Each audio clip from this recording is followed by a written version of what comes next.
That's a real quick way to get a temperature check on how badass someone was as a youth, Kyle. Whether or not they played Duke Nukem 3D on the PC. Yeah, that's a shortcut to figuring out that that person was against aliens and evil. Boy, do I appreciate that. DarbyCast, Economics Wednesday. I have so many thoughts today. It'll be tricky to get to all of them and weave them cohesively into a singular thought and takeaway.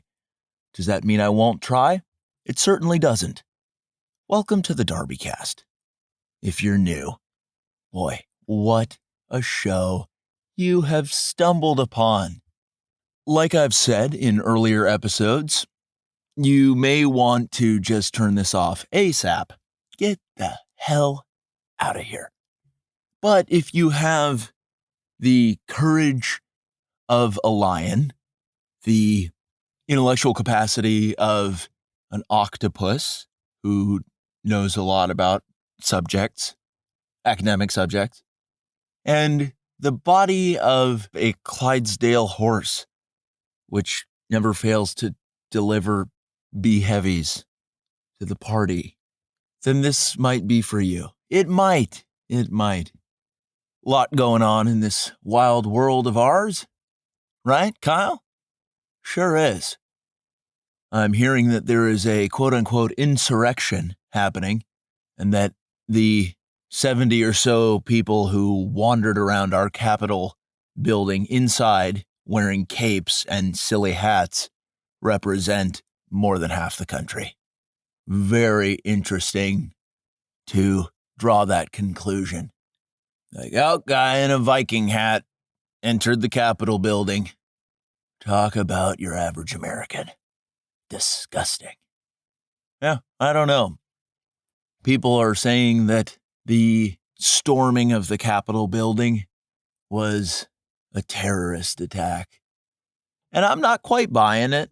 I'm not. I think you just have a bunch of boomers who followed the Q whodunit, which was just an interesting digital Nancy Drew novel. And a lot of them got really hyped. And they were like, we can change the system. And it's like, absolutely not, you can't. We're not even ruled by our government. Big corporations make our laws. That'd be a hit single if I put music to that. And I could if I wanted to. Don't tempt me. Yeah. I think it was pretty obvious this week when that social media site Parler was booted, exiled off of multiple app stores and then Amazon Web Services, all in the same day. And it's like, do you guys have people who know each other in big tech who talk and coordinate actions? Far out. But yeah, I think that sets a real crap precedent. And anybody who's like, hell yeah, I don't agree with those people. Let's rip their tongues out. That'll teach them that their ideas aren't good. It's like, weird way to arrive at that conclusion. That would be an effective way to extinguish an idea. Not by refuting it with logical counterpoints, but to try to silence the idea itself. Let me know how that works. And how it works out. Because I'm sure everybody who gets kicked off the internet or deplatformed, I'm sure they'll get the message like, oh man, my ideas stink. Maybe I'll just shut up forever. Just tuck my tail in between my legs and call it a day. Man, I'm so evil. I'm such a bad person. That's what everybody thinks when they get censored, right? Maybe, maybe not. Kyle, the jury's out. We'll see. Right, pal? Insurrection seems like an inappropriate use of the word.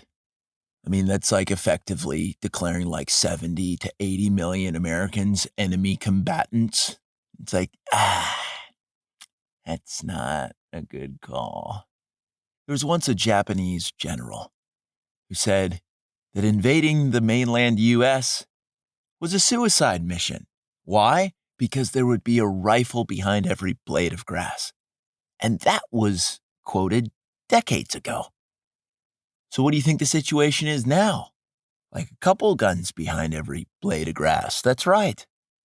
That's right. It's interesting that big tech has decided to tighten their grip, tighten the screws on people who aren't towing their ideological line. I mean, I get that they're doing it because they can, and they kind of have a lot of unchecked power, and they can call up their buddies at other humongous tech companies and be like, hey, let's smack it to all those people who were mean to us in high school. Like, that's the fundamental basis of it, right? I've said it before on the DarbyCast, and I'll say it again. Revenge of the Nerds. Vindictive dorks who were like, hey, why were all those tall, handsome guys getting all the chicks? That's bullshit. It's like, well, that's kind of, yeah, that's a struggle for you. Huh. Okay. So it's an interesting show. And a lot of dweebs are cracking down. And it brings me back to a question that I ask myself and I ask you, the DarbyCast doctors, quite often.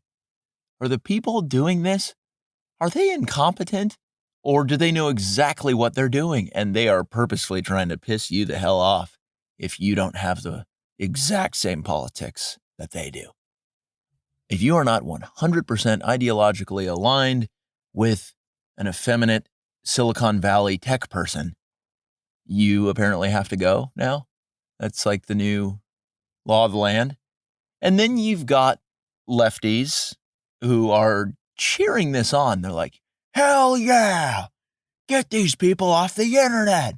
I'm thrilled. And it's like, okay, Darren, Shiloh, Todd, take it easy.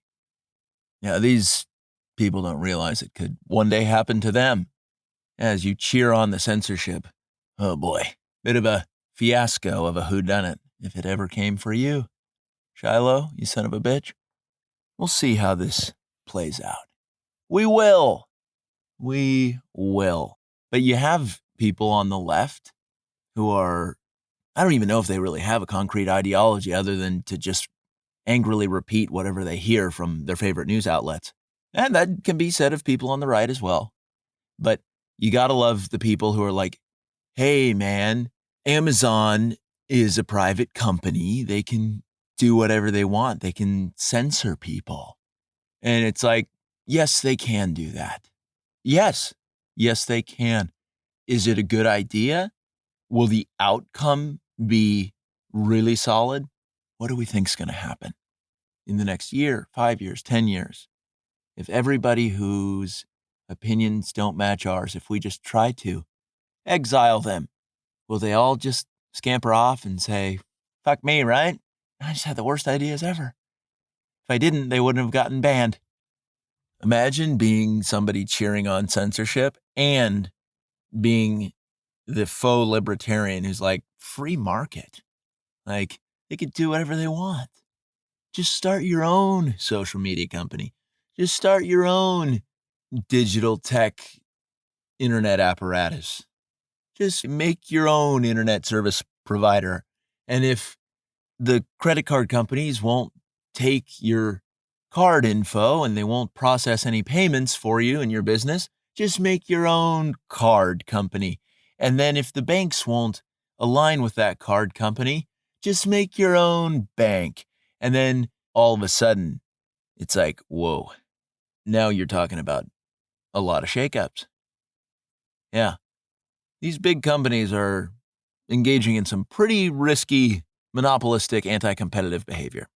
And people are saying, whatever, just go make your own. And you know what? People just might make their own stuff. But I wouldn't be surprised if when people make their own things, that they would just happily forget that there were a lot of people cheering on their demise and celebrating their expulsion. So, maybe you keep that in mind. And another funny thing with this whole Parler whodunit is I think a lot of data was extracted, that there was a hack. There was a breach of personal information. That a bunch of people's info, their parlays, were stored and categorized. And you had people, individuals, not necessarily corporations, but you had individuals crowing at that and being like, yeah, we've got your info. You know, the stuff that you on the right say confidently and use your real name to say it and you say it shamelessly, we know who you are. And it's like, yeah, okay. But one thing that I think's really funny and shows a complete lack of self-awareness is like, there isn't a whole lot of censorship of left-leaning thought, right? What do you think the right-wing nerds, and they exist, oh boy, do they exist. What do you think they've been doing with your tweets and your Facebook posts and all of your angry, hateful rhetoric this whole frickin' time?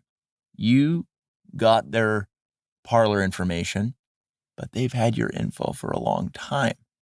That should startle you if you're one of those people like, yeah, gotcha, you dirty conservative who believes in going to church and not having 3 divorces before you're 40.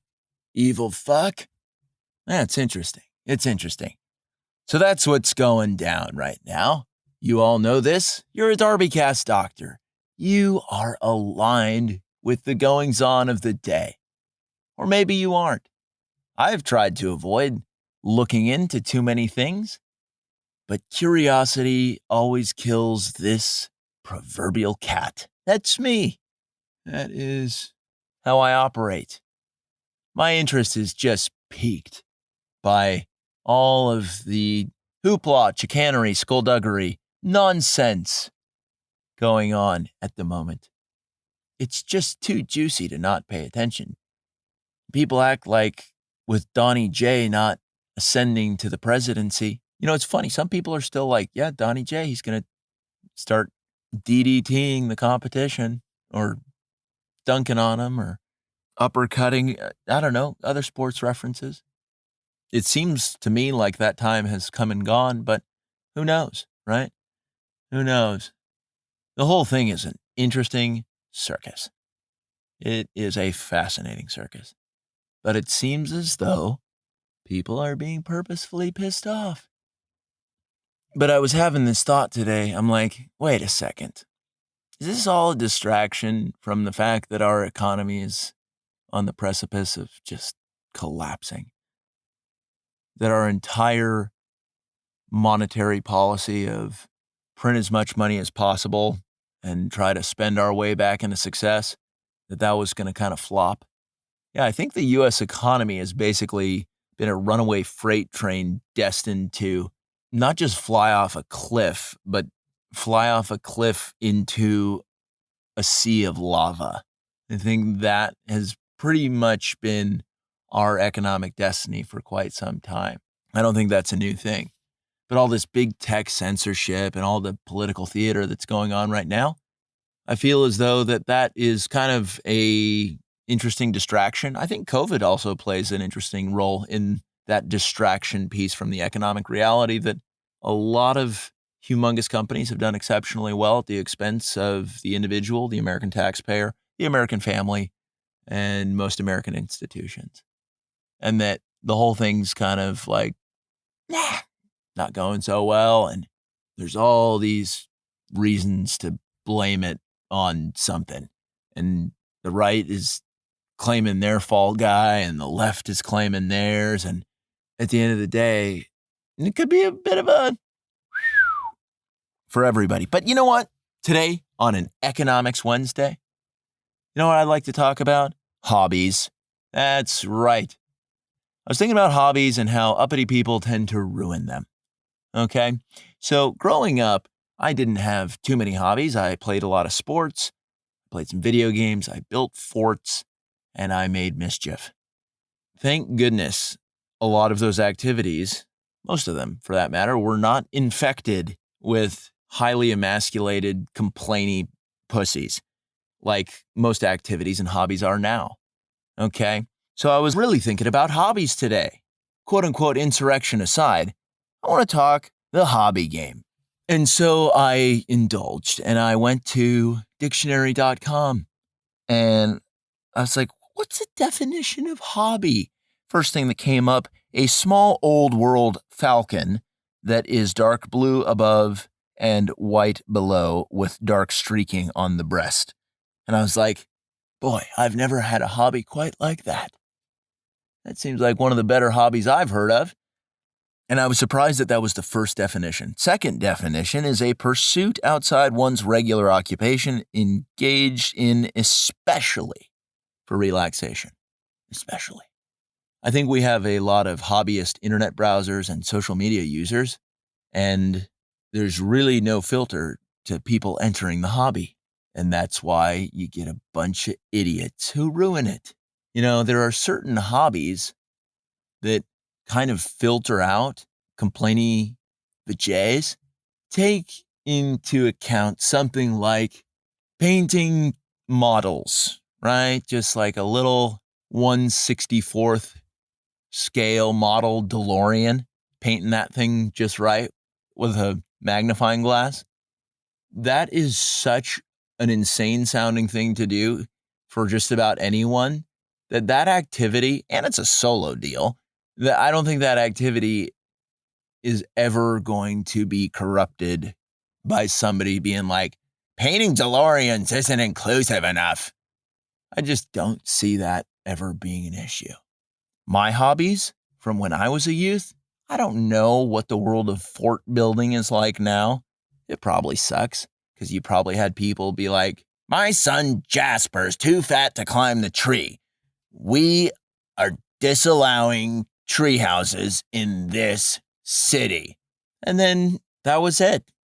That's what happens now. You just get some complainy person who's like, this hobby doesn't suit my sloppy child or my sloppy adult person that I know, or me if I'm the sloppy adult, right?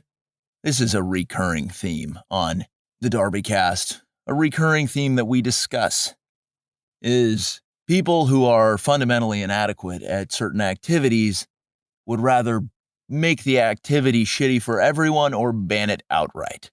Does that sound familiar with what I was talking about earlier? It sure does. It sure does. If I can't hang in your activity, that activity's got to go. If you enjoy that, I've got to make it go away if I can't compete at it. What a show. What an absolute show that is. So let's go back to the first definition of hobby, which, of course, for all of us brings up the deep-rooted fantasy of us all being elite-level falconers. Doesn't that sound primo? Doesn't that sound great? I think that would be a lot like painting DeLoreans and like knights in shining armor, scaled-down models. And if you're connecting the dots that I'm kind of hinting at with the DeLorean, time travel, knights, medieval times, what's that episode? Number 62, Napalm and Gatorade. Go listen to it right now if you haven't. But falconry, how incredible does that sound? I bet you if we all took up falconry and got serious about it, like I'm not talking about being your weekend falconer that nobody respects. Because if you're not really committed to it, people will know and they'll be like, oh, you seem like a pretty shitty falconer. That would hurt. If you owned a falcon and somebody wasn't impressed with what you were doing. So that's why you got to give it your all. That is why you got to give it your all as a falconer. I don't know how much a falcon costs. It could be a lot of money. I don't know what it takes to develop that skill set. How do you look up the local falconry school? Do you just go on the internet? Or has Google already removed falconry from its search results because falconry is so fucking sweet? Boy, wouldn't that be a tragedy? Wouldn't that be a tragedy? But because the DarbyCast is such a rip-roaring, fantastic beacon of pop culture, I have no doubt that falconry as a hobby discipline is about to really hit the scene in a huge way. Get your falcons now because they may be in short supply. I'm going to need you to make an investment. Because falconry is not just a hobby. Maybe that's how it starts. But then I think you've got a lot of business opportunities. You attach a 4K camera to that Falcon, and all of a sudden, every drone pilot in your area is cursing your name out of jealousy, being like, wow, the guy really put us out of work with his Falcon named Gary. What a great Falcon named Gary. Can you imagine just having that 4K cam and being like, Gary, take a couple trips around this house. We're going to sell the video to a realtor. And then the local drone pilot will be like, that was my job. And then you're like, Gary, rip that guy's eyes out. And Gary could do that.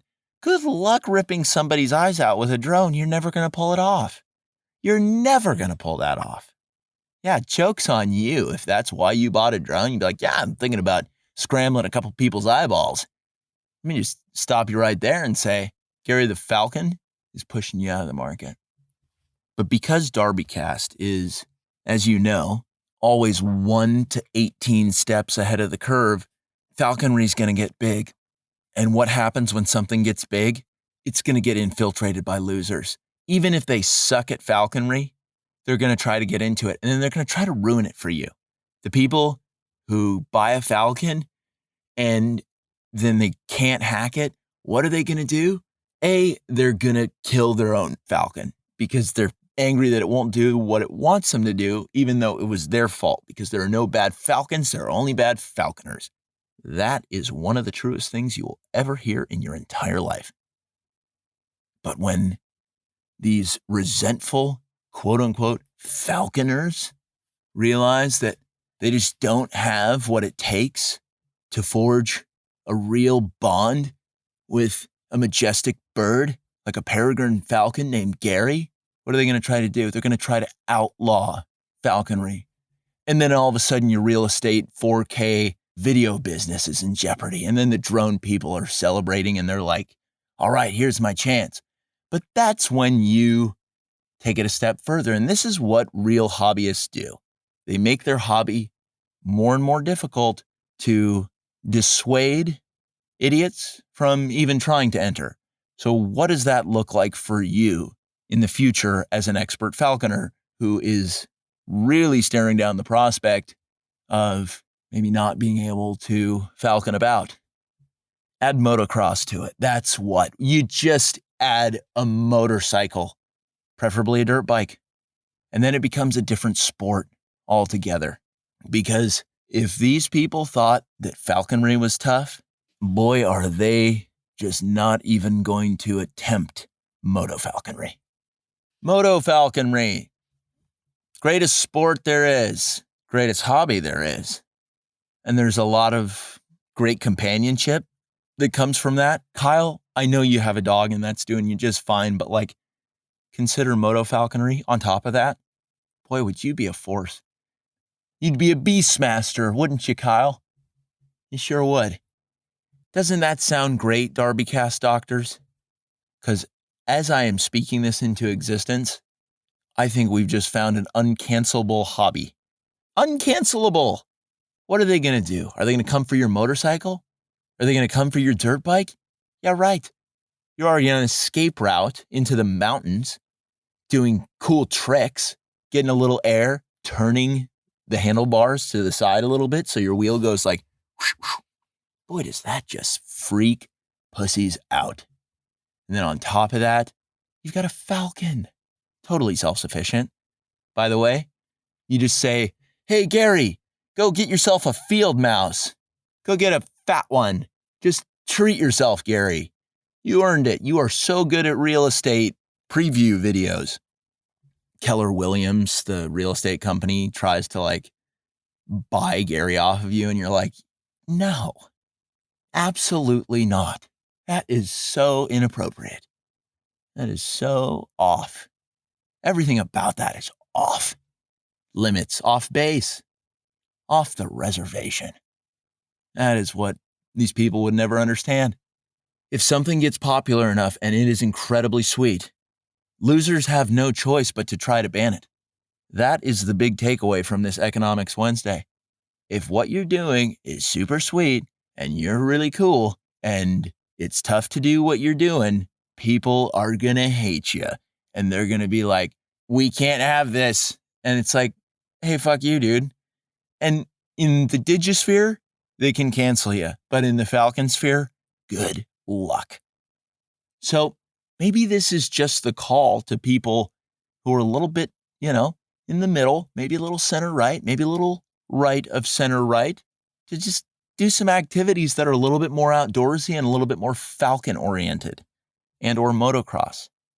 I think those are important things to do. And in your downtime, paint a DeLorean miniaturized model. Why not? Sure, people will call you an insurrectionist or something. Those terrorist DeLorean painters, they are so evil. Maybe people would say that about you, but what do you care? You have a dirt bike. You can turn the handlebar to the side while getting a little bit of air, and your Falcon is getting the whole thing on video, and then you sell the video to VH1. And you say, you can use this in a music video, but you're going to need to compensate me first. And then you're just living large. You're living large. Sure, the internet offers a lot of opportunities, but not the only opportunities that matter. So here's what I'll say. Economically, things could be getting pretty real soon. Could be in the next year, could be in the next 5 years, 10 years. But let me ask you a question. If that day were to come, would you rather have a motocross bike and a Falcon or neither of those things? And I think that answer is pretty clear. Don't get caught up in the rat race that is online censorship, because things are going to ebb and flow and come and go, but Falcons are forever. Just put that on a sweatshirt. You know what? I will even do that for you. I'll put that on the DarbyCast merch. I don't know about you, but I've been walking around with my DarbyCast heather gray sweatshirt, and it's been getting more than a handful of compliments. People are like, wow, what's going on with that logo? That thing is really, really cool. That just warms my heart. You know what I'd like to get? Here's what I'll tell you. I will make sweatshirts that say Falcons are forever. I will also make custom Falcon caps with QR codes on them that link directly to the DarbyCast. So you can send your Falcon over to some cool looking person and be like, Gary, get over to that great looking chick and just tell her what's going on with the QR code. Do it, Gary. You and I are connected at a cerebral level and a spiritual one. Go, Gary, go. Doesn't that sound like the life worth living? It totally does. So big takeaways from this episode. Falcons are forever. Internet censorship, probably going to backfire. Economic landscape, kind of sloppy. Things could get weird. Motocross bikes, all you need is a little bit of air to do a kind of cool trick. I think those are some of the biggest takeaways. Also, I'll just circle back a little bit. Another takeaway, what happened on January 6th had to have been the least impressive insurrection in the history of insurrections. 70 people breaking windows like assholes, going into the Capitol building, wearing capes and buffalo horns. Is that who you are? No, it's not. Why? Because you're a Falconer now. You were never a horned hat wearing fuck to begin with. None of us have been, none of us will be. Because that's not the preferred garb of a Falconer. You know what Falconers wear? DarbyCast sweatshirts. That's right. That is right. I hope that this Economics Wednesday has instilled in you a whole lot of confidence that your hobbies are safe as long as they're offline. Offline hobbies are a lot more difficult to cancel. So get some. And they're a lot more fun. Kyle, I wish you could just write a great blog post about how much fun you've been having training this dog, right? Hasn't that brought you joy? Almost as much as Duke Nukem 3D on the PC in the 90s? More so. That's what I thought. Right. Kyle, I'm preaching to the choir, Kyle. I am with you. But DarbyCast doctors, that's going to do it for this Economics Wednesday. Until next time, go ahead and research Falcon dealerships. Hopefully, in the next couple days, you'll have a good sense of how much Falcons cost and where the nearest local Falcon dealer is. I look forward to you naming your Falcon a human name, like Gary or Paul or Justin, Kevin. Any of these names would do quite nicely. Motocross bikes that I like, Kawasaki, Yamaha, Honda, maybe?